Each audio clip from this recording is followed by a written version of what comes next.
నూతన ఒరవడికలకు శ్రీకారం చుడుతున్న భారత నౌకాదళంలో మరో అరుదైన ఘట్టం ఆవిష్కృతమైంది. ఇంజిన్ లేని ఐఎన్ఎస్వి కౌండిన్య గుజరాత్ పోర్బందర్ నుంచి ఒమన్లోని మస్కట్ వరకు ప్రయాణాన్ని ప్రారంభించింది. 1500 ఏళ్ల క్రితం నాటి విధానాన్ని ఉపయోగించి 2 ఏళ్ల పాటు ఈ నౌకను నిర్మించారు. ఈ ఆధునిక యుగంలో ఎలాంటి యంత్రాల అవసరం లేకుండా చేతులతో నిర్మించడం కౌండిన్య నౌక విశేషం.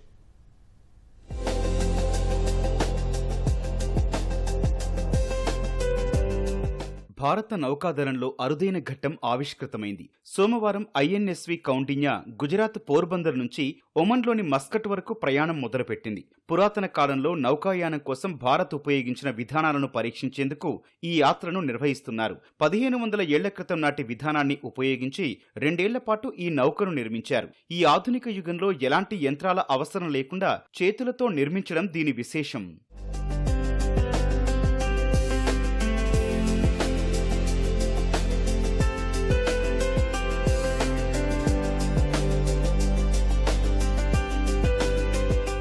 ఐఎన్ఎస్వి కౌండిన్య నిర్మాణం 2023లో ప్రారంభమైంది. కేంద్ర సాంస్కృతిక శాఖ, భారత నౌకాదళం, హోదీ ఇన్నోవేషన్స్ ఈ ప్రాజెక్టులో భాగమయ్యాయి. కేరళకు చెందిన బాబు శంకరన్ బృందం దీన్ని నిర్మించింది.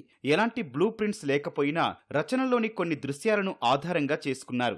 శాస్త్రీయ పరీక్షలను ఐఐటి మద్రాసులో నిర్వహించారు. ఫిబ్రవరి 2025లో ఇది ప్రారంభం కాగా మే నెలలో కర్ణాటకలోని కార్వార్లో నౌకాదళంలో చేరింది. 19.6 మీటర్ల పొడవు, 6.5 మీటర్ల వెడల్పుతో కూడిన నౌక పూర్తిగా తెరచాపలతో నడుస్తోంది.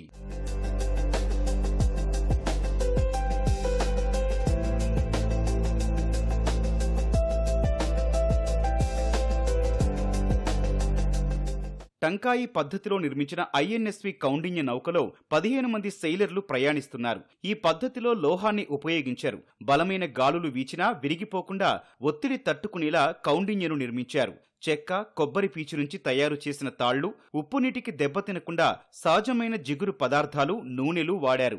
ఆధునిక నౌకలకు భిన్నంగా ఇందులో ఎలాంటి ఇంజిన్ లేదు, మేకులు వాడలేదు. చెక్క పలకలను అమర్చేందుకు తాళ్లనే వాడటంతో దీనిని స్టిచ్డ్ షిప్ గా పిలుస్తున్నారు. గాలి దిశ, తెరచాపలపై ఆధారపడి దీని పయనం సాగుతుంది.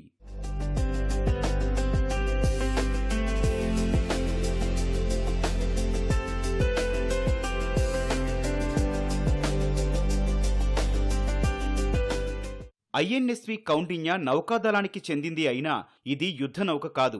భారత్ నుంచి తొలి నావికుడిగా గుర్తింపు పొందిన కౌండిన్య పేరిట దీన్ని తయారు చేశారు. ఈ నౌకకు కదంబ పాలకుల రాజలాంఛనంగా ఉన్న గండభేరుండ చిత్రం, ఒక తెరచాపపై సూర్యుడి ఆకృతి కనిపిస్తోంది. ఒమన్, ఆగ్నేయాసియా ప్రధాన వాణిజ్య మార్గంలో భారత్ కీలకంగా ఉండేది. ఈ మార్గంలో సుగంధ ద్రవ్యాలు, వస్త్రాల వ్యాపారం జరిగేది.